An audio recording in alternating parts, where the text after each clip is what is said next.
Hi friends, നമ്മൾ ഹോർമോൺസിനെ കുറിച്ചാണ് നമ്മളെ ടോപ്പിക്കുകൾ. ഹോർമോൺസിനെ കുറിച്ച് അപ്പോൾ അതിൻ്റെ അടുത്ത ഹോർമോൺസിലേക്ക് നമ്മൾ സ്റ്റിറോയ്ഡ് ഹോർമോൺസിലേക്ക് വരുന്നതാണ്. അതിൽ പ്രധാനപ്പെട്ട ഒരു മെയിൽസ് സെക്സ് ഹോർമോണായ ടെസ്റ്റോസ്റ്റിറോൺ ഉണ്ടായി. ഈ ടെസ്റ്റോസ്റ്റിറോണിൻ്റെ പ്രിക്കേഴ്സർ എന്ന് പറഞ്ഞത് കൊളസ്ട്രോൾ എന്നാണ്. ടെസ്റ്റോസ്റ്റിറോൺ ടെസ്റ്റിസിൽ നിന്നാണ് അത് പ്രൊഡ്യൂസ് ചെയ്യുന്നത്. മെയിൽ റീപ്രൊഡക്റ്റീവ് ഹോർമോണാണ്, സെക്സ് ഹോർമോണാണ്. അത് അതിൻ്റെ പ്രിക്കർസർ കൊളസ്ട്രോളാണ്. ഈ കൊളസ്ട്രോളിൽ നിന്നാണ് അത് ലേഡിങ് സെൽസ് നിന്നാണ് അത് സെക്രീറ്റ് ചെയ്യുന്നത്. ഇൻഡസ്ട്രിയൽ സെൽസ് ലേഡിങ് സെൽസ് നിന്നാണ്. ലൂട്ടിനൈസിങ് ഹോർമോണാണത് responsible for the stimulation for the testosterone secretion എന്ന് പറയുന്നത്. ടെസ്റ്റോസ്റ്റിറോൺ കൊളസ്ട്രോളിൽ നിന്നാണ് ഉണ്ടാവുന്നത്. കൊളസ്ട്രോൾ എന്നത് 17-ഹൈഡ്രോക്സി പ്രഗ്നോലിനോൺ, അതുപോലെ അതിൽ നിന്ന് ഹൈഡ്രോ എപ്പി ആൻഡ്രോസ്റ്റിറോൺ, പിന്നെ ആൻഡ്രോസ്റ്റിനിൻഡിയോൺ, അതിൽ നിന്നാണ് ടെസ്റ്റോസ്റ്റിറോൺ, അതുപോലെ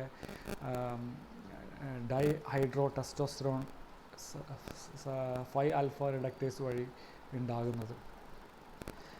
ടെസ്റ്റോസ്റ്റിറോണിൻ്റെ മെറ്റബോളൈറ്റാണ് ഡൈഹൈഡ്രോ ടെസ്റ്റോസ്റ്റിറോൺ എന്ന് പറയുന്നത്. ഈ ടെസ്റ്റോസ്റ്റിറോണിൻ്റെ മെയിൻ ഫങ്ഷൻസ് എന്ന് വെച്ചാൽ both FSH and testosterone help in the spermatogenesis. FSH seminiferous ട്യൂബിൾസിൻ്റെ ഫെസറട്ടോളി സെൽസിൽ ബൈൻഡ് ചെയ്തിട്ട് ആൻഡ്രോജൻ ബൈൻഡിങ് പ്രോട്ടീൻസിനെ പ്രൊഡ്യൂസ് ചെയ്യിപ്പിക്കും.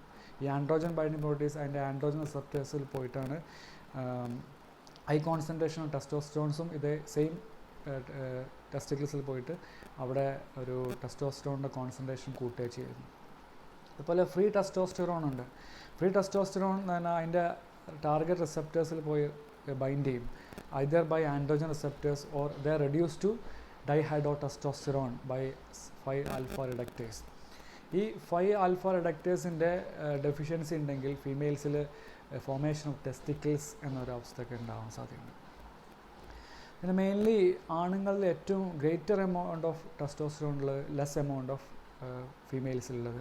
ഫീമെയിൽസിൽ മെയിൻലി റിലേ ഓൺ ടെസ്റ്റോസ്റ്റിറോൺ എന്ന് പറഞ്ഞാൽ അവരുടെ ലിബിഡോ മെയിൻറ്റെയിൻ ചെയ്യാൻ വേണ്ടിയാണ്, അവരുടെ ബോൺ ഡെൻസിറ്റി ചെയ്യാൻ വേണ്ടിയാണ്, അവരുടെ മസിൽ മാസ് മെയിൻറ്റെയിൻ ചെയ്യാൻ വേണ്ടിയാണ് സ്ത്രീകൾ അധികം ടെസ്റ്റോസ്റ്റിറോണിനെ റിലേ ചെയ്യുന്നത്.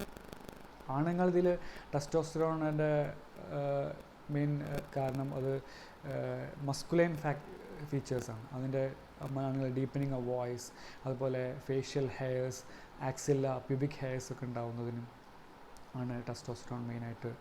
അതിലെ സെക്കൻഡറി സെക്ഷൽ ക്യാരക്ടേഴ്സാണ്. പിന്നെ ടെസ്റ്റോസ്റ്റിറോൺ അവരുടെ ആണുങ്ങളിലെ പ്രൈമറി റീപ്രൊഡക്റ്റീവ് ഓർഗാൻസിൻ്റെ ഡെവലപ്മെൻറ്റിനും ടെസ്റ്റോസ്റ്റിറോൺ ഒരു കാരണമാണ്. Testosterone is maintain the wellbeing health, അതുപോലെ പ്രിവെൻറ്റ് ദ ഓസ്റ്റിയോപൊറോസിസ്. അങ്ങനെയൊക്കെയാണ് ടെസ്റ്റോസ്റ്റിറോണിൻ്റെ കാര്യങ്ങൾ. ടെസ്റ്റോസ്റ്റിറോൺ കുറയുകയും ആണുങ്ങൾ ടെസ്റ്റോസ്റ്റിറോൺ കുറയുകയും ഈസ്ട്രോജൻ കൂടുമ്പോൾ മസിൽ മാസ് റെഡ്യൂസ് ചെയ്യും, അതുപോലെ സ്റ്റണ്ട് ഗ്രോത്ത് ഉണ്ടാവും, ഗൈനക്കോമാസ്റ്റിയ ഡെവലപ്പ് ചെയ്യും, അതുപോലെ ഇറക്റ്റൈൽ ഡിസ്ഫങ്ഷൻ ഉണ്ടാവും, ഇൻഫെർട്ടിലിറ്റിക്ക് കാരണം ഉണ്ടാവും, അതുപോലെ തന്നെ ഹോട്ട് ഫ്ലാഷസ്, എക്സസൈസ് സ്വെറ്റിങ്സ് ഉണ്ടാവും. ഇങ്ങനെയുള്ള കാര്യങ്ങൾ ആണുങ്ങളിലുണ്ടാവും. ആണുങ്ങളിൽ ഈസ്ട്രോജൻ്റെ അളവ് ഒരു പ്രത്യേക രീതിയിലുണ്ടെങ്കിൽ പിന്നെ ടെസ്റ്റോസ്റ്റിറോണിൻ്റെ അളവും ഒരു പ്രത്യേക രീതിയിലായിരിക്കും. Testosterone mainly promote the secondary sexual characters, അതിൽ റീപ്രൊഡക്റ്റീവ് സിസ്റ്റം ഡെവലപ്മെൻറ്റ്. അതുപോലെ തന്നെ അതിൻ്റെ അനാബോളിക് ഇഫക്റ്റ് ഉണ്ട്. അനാബോളിക് ഇഫക്റ്റ് എന്ന് പറയുന്നത് മസിൽ മാസ് റെഡ്യൂസ് ചെയ്യുക, ബോൺ ഡെൻസിറ്റി കൂട്ടുക, അതുപോലെ ഹെയർ ഗ്രോത്ത് ഉണ്ടാക്കുന്നത്, പിന്നെ ഡീപ്പനിങ് വോയിസ്.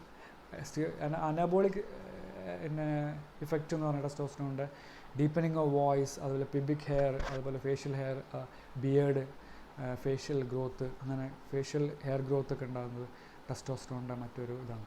ടെസ്റ്റോസ്റ്റിറോൺ ഡെഫിഷ്യൻസി ഉണ്ടാകുന്നത് ഹൈപ്പോഗൊണാഡിസം, പ്രൈമറി ആൻഡ് സെക്കൻഡറി ഹൈപ്പോഗൊണാഡിസമിൻ്റെ. ലബോറട്ടറി ഡയഗ്നോസിസ് ഓഫ് ടെസ്റ്റോസ്റ്റിറോൺ എന്ന് പറഞ്ഞത് ടെസ്റ്റോസ്റ്റിറോൺ അതിൻ്റെ ഡയurnal വേരിയേഷൻ ഉണ്ട്. ഏകദേശം രാവിലെ 4 മണി മുതൽ 8 മണി വരെ ആണ് അതിൻ്റെ ടെസ്റ്റോസ്റ്റിറോണിൻ്റെ സ്പെസിഫിക് ആയിട്ടുള്ള സ്പീർ എടുക്കേണ്ടത് ഒരു കാര്യം. പിന്നെ ടെസ്റ്റോസ്റ്റിറോൺ ഉണ്ടാകുന്ന എലൈസ, ക്ലിയ മെത്തേഡൊക്കെ ഉണ്ട്. ടെസ്റ്റോസ്റ്റിറോണിൻ്റെ ബയോസിന്തറ്റിക് പ്രിക്കേഴ്സേഴ്സാണ് ഡീഹൈഡ്രോ എപ്പി ആൻഡ്രോസ്റ്റിറോൺ സൾഫേറ്റ്, അതുപോലെ ആൻഡ്രോസ്റ്റിറോൺ, പ്രഗ്നോലിൻ 17 ഹൈഡ്രോക്സി അതിൻ്റെ കാരണമാണ്. ഇനി അടുത്ത ഒരു ഹോർമോണാണ്, സ്റ്റിറോയ്ഡ് ഹോർമോണാണ് ഈസ്ട്രോജൻ, ഫീമെയിൽ സെക്സ് ഹോർമോൺ എന്ന് പറയുന്നത്. ഈ female sex hormone ovaries produce ചെയ്യുന്ന ഹോർമോണാണ് ഈസ്ട്രാഡയോൾ, E2, അതുപോലെ E1 ഈസ്ട്രോൺ, അതുപോലെ തന്നെ E3 ഈസ്ട്രിയോൾ. ഈ ഈസ്ട്രാഡയോൾ പ്രൊഡ്യൂസ് ചെയ്യുന്നത് പ്രഗ്നൻ്റ് അല്ലാത്ത വുമൻസിൽ പ്രൊഡ്യൂസ് ചെയ്യുന്നതാണ് ഈസ്ട്രാഡയോൾ E2. E1 പ്രൊഡ്യൂസ് ചെയ്യുന്നത്, ഈസ്ട്രോൺ പ്രൊഡ്യൂസ് ചെയ്യുന്നത് മെനോപോസിലാണ്. ഈസ്ട്രിയോൾ E3 പ്രൊഡ്യൂസ് ചെയ്യുന്നത് പ്രഗ്നൻറ്റ് വുമൻസിലാണ്. ഇതൊക്കെ ല്യൂട്ടിനൈസിങ് ഹോർമോൺസാണ് ഈ ഈസ്ട്രോജൻ പ്രൊഡ്യൂസിന് ആക്കുന്നത്. ഈ ഈസ്ട്രോജൻ പെണ്ണുങ്ങളിൽ എന്താണ് ഈസ്ട്രോജൻ്റെ ഒരു പ്രത്യേകത വെച്ചാൽ, പെണ്ണുങ്ങളിൽ female sex hormone development, sex organs develop ചെയ്യാനും, അതുപോലെ യൂട്രസിന് എൻഡോമെട്രിയം ലൈനിങ് തിക്കൻ ചെയ്യാനൊക്കെ യൂസ് ചെയ്യുന്നു. ആണുങ്ങളിൽ അത് മെച്ചുറേഷൻ ഓഫ് സ്പേം, അതുപോലെ മെയിൻറ്റെയിൻ ദ ലിബിഡോ നോക്കാനൊക്കെ ഈസ്ട്രോജനാണ്. ഈസ്ട്രോജൻ ഒരു പ്രത്യേക റെഡ്യൂസ് ദ മസിൽ മാസ്, അതുപോലെ തന്നെ ബ്ലഡ് ക്ലോട്ടിംഗ് ഫാക്ടേഴ്സായ 2, 7, 9, 10 ഒക്കെ മെയിൻറ്റെയിൻ ചെയ്യാനും, അതുപോലെ ഇൻക്രീസ് പ്ലേറ്റ്ലെറ്റ് അഡ്ഹീവ്നെസ്സസ് ഒക്കെ ഇൻക്രീസ് ചെയ്യാനൊക്കെ ഈസ്ട്രോജൻ വേണം. ഈസ്ട്രോജൻ LDL കൊളസ്ട്രോൾ കുറക്കും, HDL കൊളസ്ട്രോൾ കൂട്ടും. അങ്ങനെ കൊളസ്ട്രോൾ എക്സ്ക്രീഷൻ കൂട്ടുകയാണ് ഈസ്ട്രോജൻ ചെയ്യുന്നത്. ഈ സ്ത്രീകളിൽ ഈസ്ട്രോജൻ്റെ ഫ്ലക്ച്വേഷൻ ഉണ്ടാകുമ്പോൾ, ഡെഫിഷ്യൻസി ഉണ്ടാകും, അവർക്ക് മൂഡ് സ്വിങ് ഉണ്ടാകും, ഡിപ്രസ്ഡ് ആയിരിക്കും. ഈ ഫ്ലക്ച്വേഷൻ ഉണ്ടാകുമ്പോൾ ഇത് ഈസ്ട്രോജൻ്റെ തെറാപ്പി ചെയ്താൽ അത് സ്ത്രീകൾ ആ പ്രശ്നം മാറ്റാൻ സാധ്യതയുണ്ട്. പിന്നെ ഈസ്ട്രോജൻ തെറാപ്പി ചെയ്യുന്നത് ഓസ്റ്റിയോപോറോസിസ് പ്രിവെൻറ്റ് ചെയ്യാൻ വേണ്ടിയാണ്. പിന്നെ ഈസ്ട്രോജൻ തെറാപ്പി ചെയ്യുന്നത് അമിനോറിയ, ഒലിഗോറിയ, പോളി അമിനോറിയ ഇങ്ങനെയുള്ള കാര്യങ്ങളൊക്കെ ചെയ്യാനും, അതുപോലെ വെജൈനൽ അട്രോപ്പി, പിന്നെ മെനോപോസിൻ്റെ ചെയ്യാനും പ്രിവെൻറ്റ് ചെയ്യാനൊക്കെ ഈസ്ട്രോജൻ തെറാപ്പി ചെയ്യുന്നതാണ്. ഒവേറിയൻ ഫങ്ഷൻ ടെസ്റ്റിന് ഈസ്ട്രാഡയോളാണ്, അതുപോലെ E2, E1 and E2 is important for ovarian function test. അപ്പോൾ സ്ത്രീകളിലെ സെക്ഷൽ ഓർഗാൻ പ്രൊഡ്യൂസ് ചെയ്യാനും, സെക്കൻഡറി സെക്ഷൽ ക്യാരക്ടേഴ്സും പ്രൊഡ്യൂസ് ചെയ്യാനും, അതുപോലെ തന്നെ പ്ലാസൻ്റ അതിൻ്റെ ഫങ്ഷൻസും കാര്യങ്ങളും, യൂട്രസിൻ്റെ ഫങ്ഷൻസും കാര്യമൊക്കെ മെയിൻറ്റെയിൻ ചെയ്യാനും ഈസ്ട്രോജൻ നോക്കുന്നത്. ഈസ്ട്രോജൻ പിന്നെ സീറമാണ് സാമ്പിള്. അത് ഇമ്മ്യൂണാസെ, റിയ, എലൈസ, ക്ലിയ മെത്തേഡ് ഉണ്ട്. പിന്നെ അതാണ് പ്രൊജസ്റ്റിറോൺ എന്ന് പറയുന്നത് ഓവുലേഷൻ ടൈം ആണ്. സ്ത്രീകളെ സെക്സ് ഹോർമോണാണ്. ഓവുലേഷൻ ടൈമിലാണ് അത് പ്രൊഡ്യൂസ് ചെയ്യുന്നത്. ആണുങ്ങളിൽ പ്രൊജസ്റ്റിറോണിൻ്റെ അത്ര വലിയ ഇമ്പോർട്ടൻസ് ഇല്ല. ഓവുലേഷൻ സമയത്ത് ഇവർ ഇൻക്രീസ് ചെയ്യുമ്പോൾ അവർ ബോഡി ടെമ്പറേച്ചർ ഇൻക്രീസ് ചെയ്യും, യൂട്രസിൻ്റെ കൺട്രാക്ഷൻ റെഡ്യൂസ് ചെയ്യും. ഈ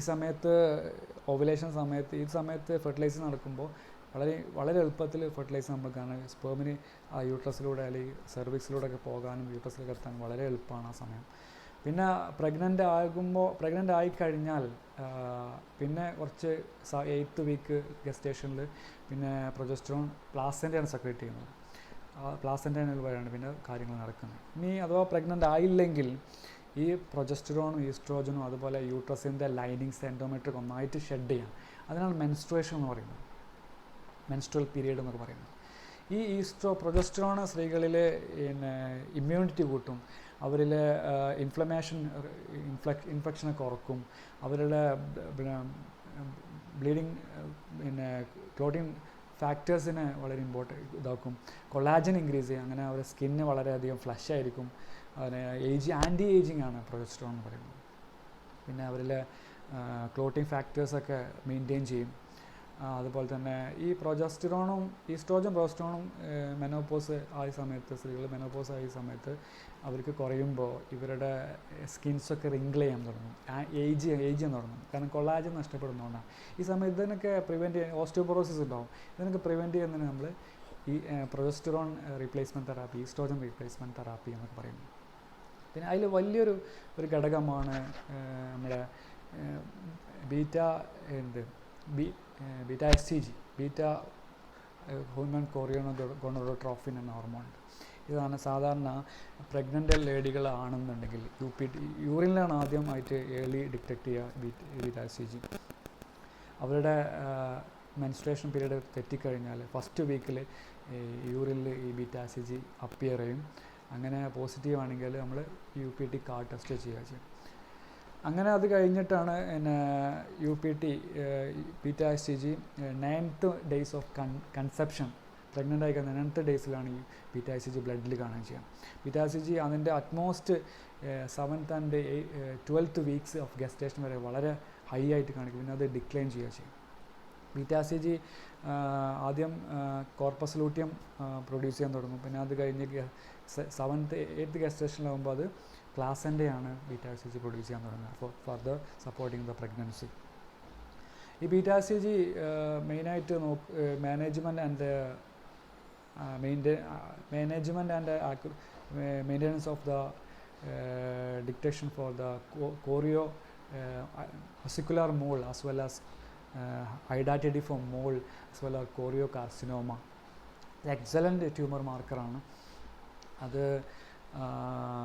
അന്നേരം ലെസ് ദാൻ അതിൻ്റെ പത്തോളജിക്കൽ കോഴ്സ് എന്ന് പറയുന്നത് ബീറ്റ HCG മിസ്ഡ് അബോർഷൻ എന്നാണ്. മിസ്ഡ് അബോർഷൻ അല്ലെങ്കിൽ മിസ്ഡ് ആണ്, പിന്നെ നെഗറ്റീവ് ആണെന്നുണ്ടെങ്കിൽ ലെസ് ദാൻ 5 ആയിരിക്കും ബീറ്റ HCG. പിന്നെ 7th and 8th 12th വീക്കിലൊക്കെ ബീറ്റ HCGൻ്റെ വാല്യൂ 30 ആണെങ്കിൽ അത് ത്രെറ്റൻഡ് അബോർഷനാണ്. പിന്നെ ബീറ്റ HCGൻ്റെ വാല്യൂ 200 ആണെങ്കിൽ മോളാർ പ്രഗ്നൻസി ആണെന്ന് അർത്ഥം. എക്ടോപിക് മോളാർ പ്രഗ്നൻസിയാണ് കാണിക്കുന്നത്. പിന്നെ beta HCG germ cell tumours അറിയാനും വേണ്ടി ബീറ്റ HCG യൂസ് ചെയ്യുന്നുണ്ട്. ബീറ്റ HCG യൂസ് ചെയ്യുന്നത് പിന്നെ ഡൗൺ സിൻഡ്രോം അറിയാനും, അതുപോലെ ട്രൈസോമി 18 and 21 ക്രോമസോമൽ അബ്നോർമാലിറ്റി ന്യൂ ബോണിൽ അറിയാൻ വേണ്ടിയും ബീറ്റ HCG യൂസ് ചെയ്യുന്നുണ്ട്. ബീറ്റ HCG ലെസ് ദാൻ 5 ആണ് ഇപ്പോൾ പ്രഗ്നൻസി നെഗറ്റീവാണ്, ഗ്രേറ്റർ ദാൻ 25 ആണെങ്കിൽ പ്രഗ്നൻസി പോസിറ്റീവാണ്. ബീറ്റ HCGൻ്റെ ട്രിപ്പിൾ മാർക്ക്, ഡബിൾ മാർക്കേഴ്സൊക്കെ യൂസ് ചെയ്യുന്നുണ്ട്. അത് പിന്നെ ന്യൂ ബോൺ ബേബീസിൽ ക്രോമസോമൽ അബ്നോർമാലിറ്റീസ് നോക്കാൻ വേണ്ടിയാണ്. അത് 14th and 18th week of gestation നോക്കാൻ വേണ്ടിയാണ് ഡബിൾ മാർക്കർ യൂസ് ചെയ്യുന്നത്. ഡബിൾ മാർക്കറിൽ ഫ്രീ ബീറ്റ HCG, അതുപോലെ pregnancy associated protein associated pregnancy അല്ലെങ്കിൽ പ്രഗ്നൻസി അസോസിയേറ്റഡ് പ്രോട്ടീൻ A എന്നൊരു ടെസ്റ്റ് ഉണ്ട്. ഈ സമയത്ത് ലോ ആവുന്നത് ഡൗൺ സിൻഡ്രോം, ഹൈ ആവുന്നത് ട്രൈസോമി 18 and 21 ഉള്ളതാണ്. അങ്ങനെ ബീറ്റ HCG ട്രിപ്പിൾ മാർക്കേഴ്സാണ്. ട്രിപ്പിൾ മാർക്കേഴ്സിൻ്റെ chromosomal abnormality as well as the neural tube defect അറിയാൻ വേണ്ടിയാണ് ന്യൂ ബോൺസിൽ. അതിൽ പിന്നെ യൂസ് ചെയ്യുന്നത് ആൽഫ ഫീറ്റോ പ്രോട്ടീനാണ്, ഇൻഹിബിൻ ആണ്, ഹിസ്ട്രിയാഡിയോളാണ്, ഫ്രീ ബീറ്റ HCG ആണ് ഈ കാര്യങ്ങൾ നോക്കുന്നത്. ഇങ്ങനെയൊക്കെയാണ് നമ്മളെ ഹോർമോൺസിനെ കുറിച്ച് നമ്മളെ ക്ലാസ്സിന്. പിന്നെ ഇതിന് എങ്ങനെയുണ്ട് ഹോർമോൺസ്, അതിൻ്റെ ഡിഫറെൻറ്റ് ടൈപ്പ് ഓഫ് ഹോർമോൺസ്, അതിൻ്റെ ലബോറട്ടറി ഫങ്ഷൻസ് ആണ് ഞാനിപ്പോൾ ടോപ്പിക് എടുത്തത്. ഇതിലെന്തെങ്കിലും ഡൗട്ടുകൾ എന്തെങ്കിലുമൊക്കെ ഉണ്ടെങ്കിൽ എൻ്റെ യൂട്യൂബ് വീഡിയോയിൽ വരിക, കമൻറ്റ് ചെയ്യുക. ഇനി നെക്സ്റ്റ് ടോപ്പിക്കുമായിട്ട് ഞാൻ തീർച്ചയായും വരും, വേറെ ടോപ്പിക്കുമായിട്ട്. അതുവരെ എൻ്റെ സ്റ്റുഡൻസിന് വളരെ നന്ദി, നമസ്കാരം.